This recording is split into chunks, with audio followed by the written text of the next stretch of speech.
Imagine, the year is 1861. The air in countless American homes is thick with anxiety. Families gather around flickering candles, wondering whether their neighbors will soon become enemies, whether the sons and fathers will be asked to fight, and whether the fragile unity that once bound the nation can survive the mounting storm. What would you have felt, standing on the edge of a country divided in two? Take a moment right now. Can you imagine yourself in their place? How do you think you might have responded? And what emotions would you have experienced in that uncertain time?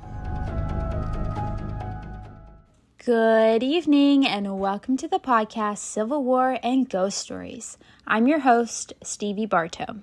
I'm really excited to share tonight's topic with you, which is the 8 reasons the American Civil War happened. Before we dive in, here's how tonight's episode will unfold. We're going to revisit the tense years before the Civil War took place. We're going to look at a major act of violence in Congress, and then walk through the 8 main reasons that led up to the war. These reasons include political breakdown, controversies over territorial expansion, states' rights, the Abolitionist Movement, economic divide within the Union, the Fugitive Slave Acts, the Dred Scott decision, and finally, the 1860 election of President Abraham Lincoln.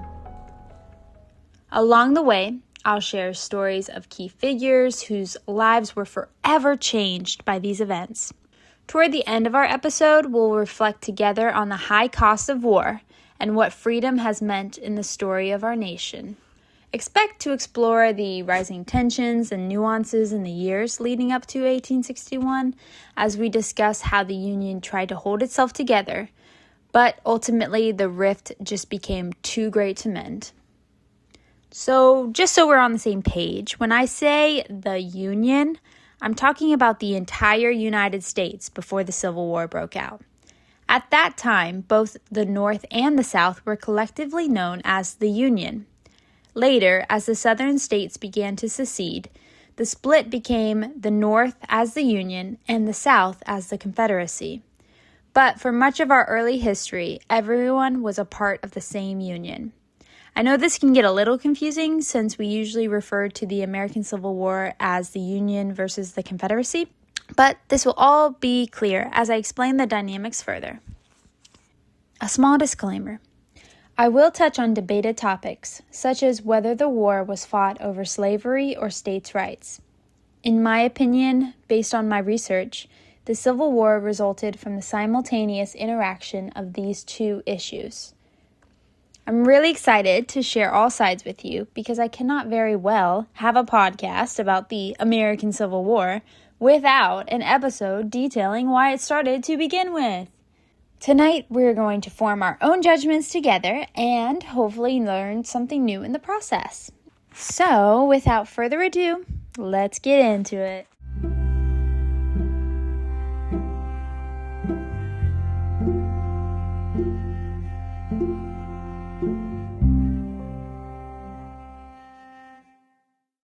Being that Congress is the governing body in the United States responsible for declaring wars, I think it's only fitting that we start this podcast episode inside the chamber of the U.S. Capitol with a violent act that shocked the nation.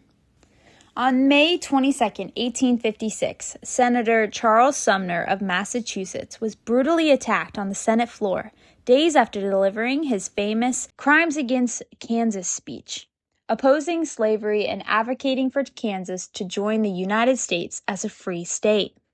Sumner declared, "Slavery shall not exist anywhere within the United States or the jurisdiction thereof," and insisted there is no other side to his argument. His pointed criticism, especially of Senators Stephen Douglas and Andrew Butler, further revealed the nation's deep divisions. Debates about slavery at that time were heated and personal. Andrew Butler of South Carolina was absent during Sumner's speech, and this was possibly to Sumner's benefit. The attack that ensued as a result of Sumner's speech shocked the nation and the Capitol room as the repeated blows of a cane against Sumner's head echoed through the chamber, a violent and unthinkable act in the Senate. Representative Preston Brooks was the eldest son of a moderately successful upcountry South Carolina planter and bristled at Sumner's verbal attacks, as all Southern congressmen did. But for Brooks, the words were especially personal, since Senator Butler was a relative. If he had believed Charles Sumner to be his equal, he might have challenged him to a duel. Enraged even 2 days later after the speech, Brooks watched as Sumner smugly sat at his desk in the Senate chamber, preparing copies of his speech. Yeah, that speech, to mail out to supporters. As soon as Brooks confirmed that no ladies were present, he approached the other senator. Preston Brooks struck Charles Sumner up to 30 times with the cane in his hand, inflicting significant head wounds and rendering Sumner temporarily unconscious. Newspaper headlines in late May 1856 described how Preston Brooks brutally attacked Charles Sumner inside the United States Capitol building, nearly beating him to death. Most white Southerners and supporters of slavery praised Brooks for what they saw as a justified punishment of Sumner, leading Brooks to receive widespread support and numerous gifts in the aftermath. Numerous replacement canes were mailed to Brooks by his fans. Of course, in the eyes of many white abolitionists, moderates, and African Americans, this attack was not only barbaric, but it was a direct attack on Sumner's freedom of speech. The fact that such violence occurred within the Congress itself only deepened sectional hatred and pushed the nation closer to war. While violence erupted in Washington, a larger conflict loomed over the American West. To many 19th century Americans, the expansion of slavery into Western territories caused a great deal of controversy. Since the drafting of the Constitution in 1787, the North and the South have grown further apart in terms of their economies, ideologies, and societies. The North, especially, was afraid the South would force its institution of slavery upon the entire Union. These fears were realized when the expansion of slavery into Western territories entered congregational debates. The Union, hoping to prevent a civil war, temporarily resolved the issue with compromises. As the compromises appeared increasingly one-sided, sectional divides between the North and the South became more pronounced. Those tensions came to a head after the Union acquired vast new territories following the Mexican-American War.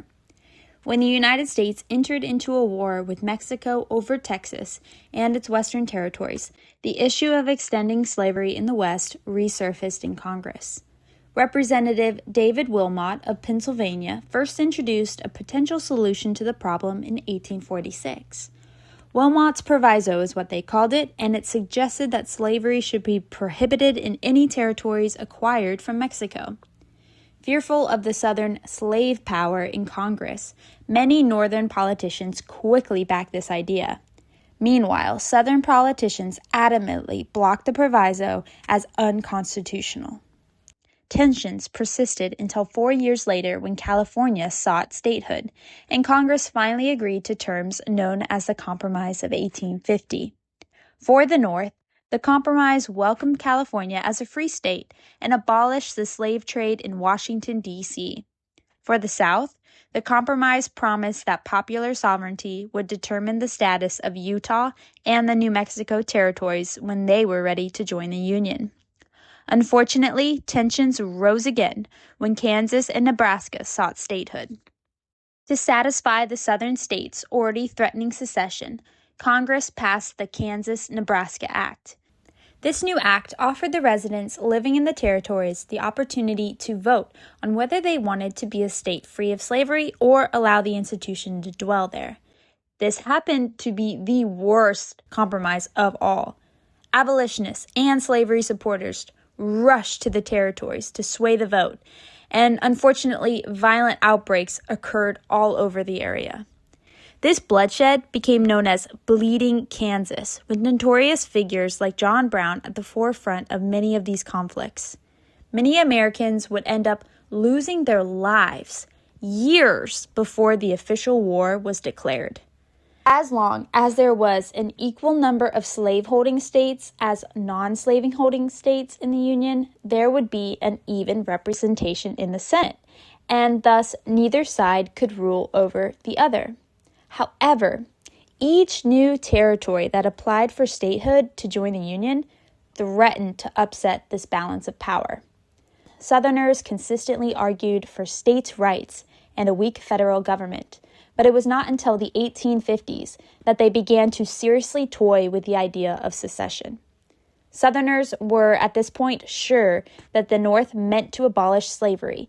Key aspects of the states' rights argument include defense of slavery, opposition to federal overreach, and economic disagreements within the Union itself. The primary right the South defended was the legal protection and extension of slavery, arguing that federal interference violated the Constitution, specifically the 10th Amendment. Southern leaders argued that the Constitution was an accord between sovereign states, meaning that states had the authority to leave the Union if they believed their rights were being violated.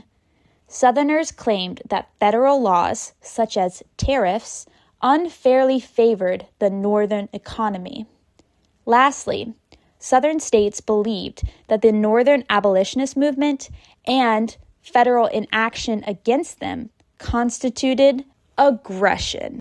Happening in tandem with the South's growing fears, the abolitionist movement was gaining significant support beginning in 1830. Although it began with a movement with religious undertones, abolitionism evolved into a highly controversial political issue that divided much of the country. An abolitionist is a person who sought to abolish slavery during the 19th century. More specifically, these people sought the immediate and full emancipation of all enslaved persons.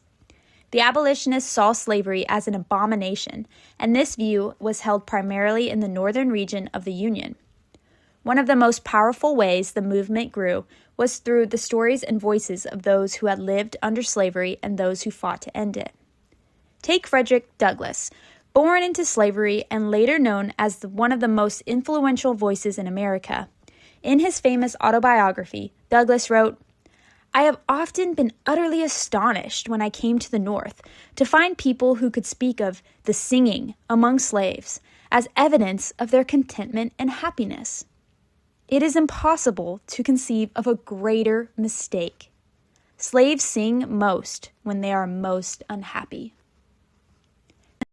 Words challenged many to see the cruelty of slavery and reminded the Union that those fighting for abolition were not just advocating for a cause, but for millions of real people. Douglass was not alone in this fight. Harriet Tubman, herself once enslaved, became known as the Moses of her people, leading dozens of enslaved individuals to freedom through the legendary Underground Railroad. Sojourner Truth, another formerly enslaved person, became an enduring advocate for both abolition and women's rights. Enslaved men and women like Henry Box Brown, who famously survived shipping himself in a wooden crate to the North, showed incredible courage and determination in seeking freedom. These individual stories fueled the abolitionist cause and captured the attention and hopes of Americans across the country. In an early effort to stop slavery, many proposed the idea of freeing slaves and sending them back to Africa. By 1860, nearly 12,000 African Americans had returned to Africa. This idea was thought to be a compromise between anti-slavery supporters and racist whites. It is highly recognized as an extremely inhumane practice as we look back on it through a modern lens. By this time, many enslaved people had been living in America for decades, and for many of these folks, they didn't know anything different. So packing them on a ship and taking them away to Africa was the equivalent of being sent to a foreign, unknown land. Historians believe that ideas from the religious movement known as the Second Great Awakening also inspired abolitionists to rise up against slavery. This Protestant revival encouraged adopting renewed values centered on the idea that all men are created equal in the eyes of God. In October 1859, radical abolitionist and devout Christian John Brown led a group of followers in a raid to capture the Union arsenal at Harper's Ferry, Virginia, which is now West Virginia. This was in hopes of arming a general slave uprising. The raid failed, and Brown and most of his contributors were executed. But when Northern abolitionists made him into a martyr, it fed Southern fears that the North wanted to wage a war of extermination on Southern whites. John Brown's raid is considered one of the most significant milestones on the road to the American Civil War. Literary critiques of slavery also became popular during the lead-up to the Civil War, including Uncle Tom's Cabin by Harriet Beecher Stowe and Frederick Douglass's Narrative of the Life of Frederick Douglass, an American Slave. These works helped to shed light on the dark side of the institution for those who had never witnessed slavery firsthand. The enslaved in the Union had their own way of resisting their bondage, and this was through many passive forms of resistance, such as damaging equipment, working slowly, or keeping their culture and religious beliefs alive, although that often required a lot of secrecy. They also carried out open rebellions, risking everything for freedom. Several plots and rebellions occurred in antebellum America, including Gabriel's Rebellion in 1800. There was also an uprising in Louisiana in 1811, and Denmark Vesey's conspiracy, which was uncovered in 1822 in Charleston, South Carolina. One of the bloodiest rebellions in U.S. history occurred in 1831 in August, when Nat Turner organized a slave rebellion in Southampton County, Virginia. About 60 whites were killed. After the rebellion was put down, the state executed 56 enslaved people accused of being part of it. Militias and mobs formed in the paranoid chaos that followed, and anywhere from 100 to 200 enslaved people were killed in the aftermath. In response to these rebellions, slave codes and laws that limited their movements and freedom to gather in groups tightened considerably. For the South, slavery was considered a necessary evil. It was a means to an end that was deeply tied to economic survival.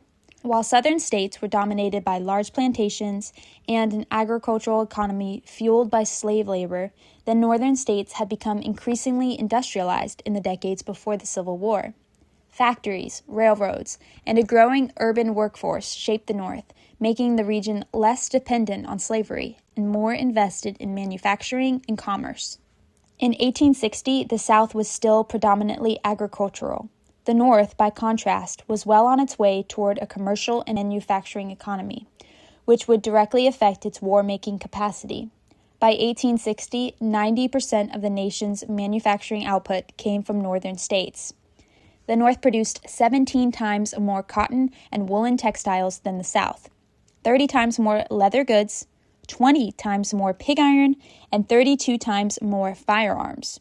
The North produced 3,200 firearms for every 100 produced in the South. Only about 40% of the northern population was still engaged in agriculture by 1860, compared with 84% in the South. The Southern lag in industrial development did not result from any inherent economic disadvantages. There was great wealth in the South, but it was primarily tied up in the slave economy. This economic divide between the North and the South only sharpened the divide within the Union.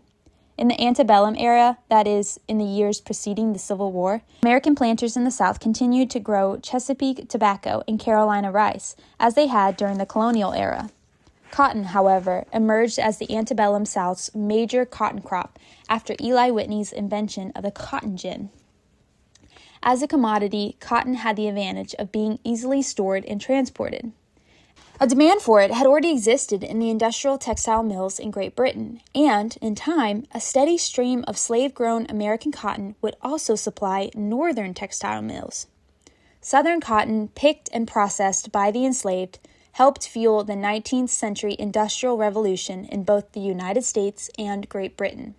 By 1850, of the 3.2 million enslaved people in the country's 15 states, 1.8 million were producing cotton. By the 1860s, slave labor was producing over 2 billion pounds of cotton per year. Indeed, American cotton soon accounted for 2/3 of the global supply, and production just continued to soar. On the eve of the Civil War, cotton prices were at an all-time high. The Confederate leaders were confident that the importance of cotton on the world market, particularly in England and France, would provide the South with the diplomatic and military assistance that they needed for victory.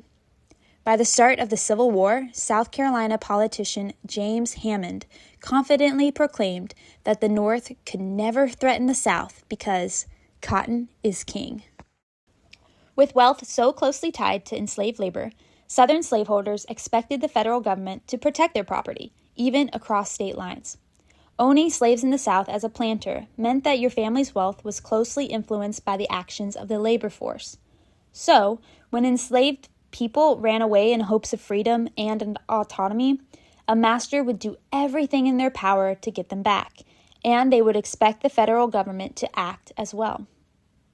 The Fugitive Slave Acts were a pair of federal laws that allowed for the capture and return of runaway enslaved people within the territory of the United States, excluding Canada and Mexico. Enacted by Congress in 1793, the first Fugitive Slave Act authorized local governments to seize and return escapees to their owners and imposed penalties on anyone who aided in their escape.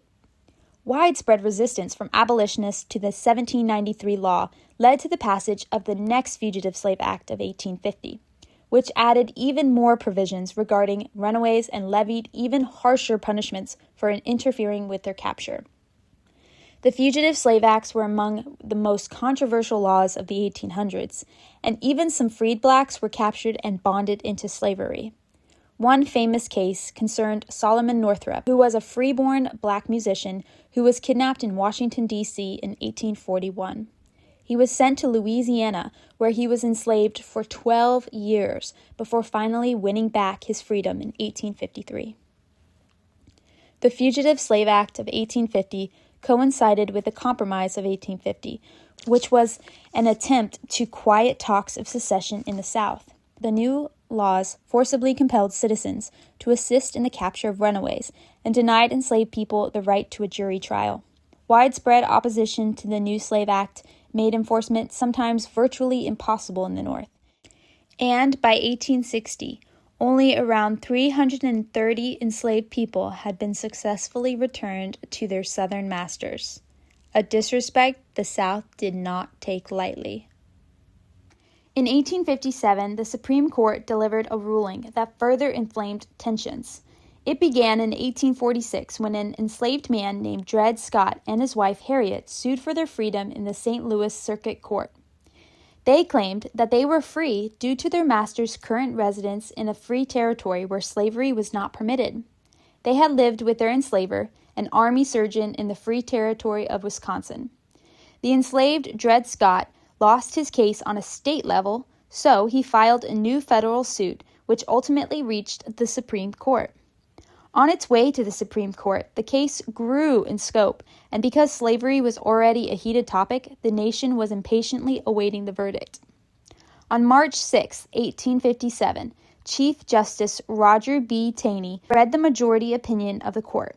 It stated that enslaved people were not citizens of the United States, and therefore could not expect any protection provided to citizens by the federal government and federal courts.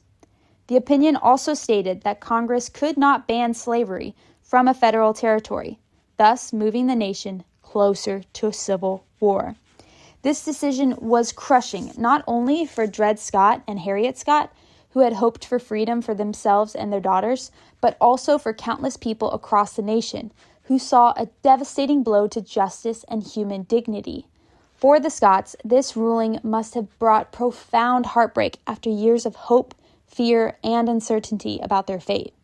Many Americans, especially those who had supported the Scotts' fight, reacted with outrage and sorrow, feeling the ruling stripped away their faith in the courts.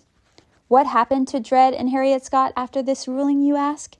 The master's wife became a widow and remarried a Northern congressman who opposed slavery. funny enough. And so she gave Dred Scott and his family to a different family, who thus then gave them their freedom in 1857. Unfortunately, Dred Scott died of tuberculosis a short while later, but he was able to experience freedom for himself and his family during those short months. By 1860, the United States stood at a breaking point. As citizens cast their vote for the next president, their decisions affected the fate of a nation torn apart by the slavery question and the argument for states' rights. Enter Abraham Lincoln, the Republican Party's nominee for president in 1860. He was a former Illinois state legislator who served only one term in Congress, but he rose to national fame through his 1858 debates against Democrat Stephen Douglas. He campaigned on a moderate platform opposing the expansion of slavery into new territories. Nothing less than the fate of the Union rested on the presidential election of 1860. For abolitionists, the Supreme Court's Dred Scott decision of 1857 violated the Missouri Compromise of 1820 and made slavery essentially legal in all U.S. territories. This confirmed their belief that compromise was no longer achievable. For those who were pro-slavery, the potential election of a moderate like Abraham Lincoln threatened their way of life immensely, and should he be elected president, secession would be imminent. Election Day was November 6th in 1860, and eligible white male voters cast their ballots. Results concluded that Lincoln won the majority of the Electoral College at 180 votes, but he was only able to garner 40% of the popular vote, which is the vote of the eligible general public. The 18 states that Lincoln electorally won were all free states, and Lincoln did not win a single state where slavery was legal. It didn't matter that he was not the popular vote. Abraham Lincoln was elected as the Union's 16th president, and most historians would agree that this was the final nail in the coffin for the North and South's tumultuous relationship within the Union. It was the first time in more than a generation that the South had lost effective control of the national government, and Southerners saw the handwriting on the wall. A growing majority of Americans lived in free states. Pro-slavery forces had little prospect of winning any future national elections, and the prospects for long-term survival of slavery appeared dim. South Carolina seceded from the Union on December 20th, 1860, followed by Mississippi, Florida, Alabama, Georgia, Louisiana, Texas, Virginia, Arkansas, North Carolina, and Tennessee. The first shots of the American Civil War took place on April 12, 1861, a mere 42 days into Lincoln's presidency. Once the South seceded from the Union and the first battle ensued in Charleston, a 4-year-long war of bloody proportions would ensnare every American's day-to-day life. Recent historical estimates suggest that between 620,000 and 750,000 Americans lost their lives during the Civil War, making it one of the deadliest conflicts in U.S. history. Yet, through immense sacrifice, and in part due to the Emancipation Proclamation, nearly 4 million enslaved people were freed by the end of the war. The Civil War had a greater impact on American society and politics than any other event in our country's history. It was also the most traumatic experience endured by any generation of Americans. At least 620,000 soldiers lost their lives in the war. That was 2% of the American population in 1861. If the same percentage of Americans were to be killed in a war fought today, the number of American war casualties would exceed 6 million. The number of casualties suffered in a single day at the Battle of Antietam on September 17, 1862, was 4 times the number of Americans killed and wounded on the Normandy beaches on D-Day. More Americans were killed in action that day than died in combat in all other wars fought by the United States in the 19th century combined. As we reflect on the immense cost of the Civil War, it is important to remember not only the lives lost, but also the incredible sacrifices made in pursuit of the promise of freedom. The echoes of that conflict still shape our nation today. It took the war between the states to make us one nation, indivisible. But the story of division, struggle, and hope did not end in the 19th century. Even today, questions about unity, equality, and civil rights are at the heart of many national conversations and current events. As we look around us, debates over voting rights, racial justice, and what it means to be free and equal continue to challenge us to consider the lessons of the past. And being that Americans are at war right now, this is ultimately what we need to be thinking about. I invite you to think about what freedom means to you today and how the choices we make as individuals and communities affect us. How do we honor the legacy of those who fought, suffered, and sacrificed for the ideals that we hold dear?